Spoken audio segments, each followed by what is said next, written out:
Thank you, Team 4, for a great presentation. I agree. It's been my experience as well that, as the article pointed out, that once data are collected, people, both teachers and administrators, don't always seem to know what to do next.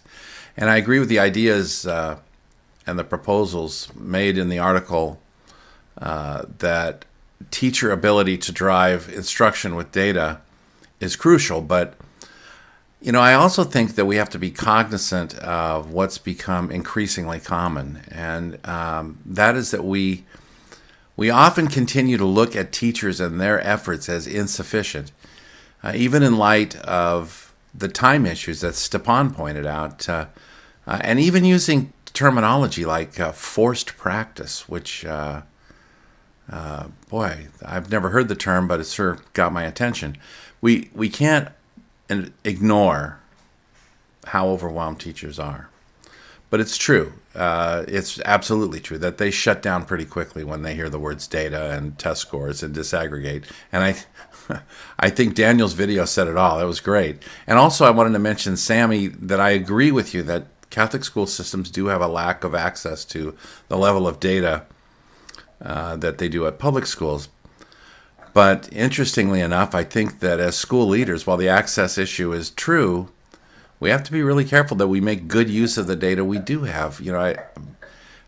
Catholic school counseling offices are filled with data results just sitting there gathering dust. So a lot of times it's the administrators who, although they have data, just don't use it. So my question would be this. If this were to be fully implemented and undertaken by a school or a district, what would the proper role of administration be to support teachers in the full weight of its implementation and time requirements? So let me throw this out. If having a successful environment for data-driven instruction means that we as administrators assist in the disaggregation of data for them to make good instructional decisions, and as far as I'm concerned, so be it.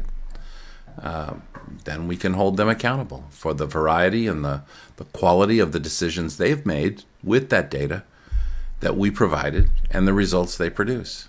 And it's more than just slapping a book of data down on the table. I think administration can play a real role in its disaggregation. And I think it's important that administrators also don't use the lack of faculty involvement as an administrative cop-out, and that if a school were to undertake the direction outlined in the chapter, the question would be, does the administration hold themselves accountable if they fail to motivate faculty to get on board with data analysis and use?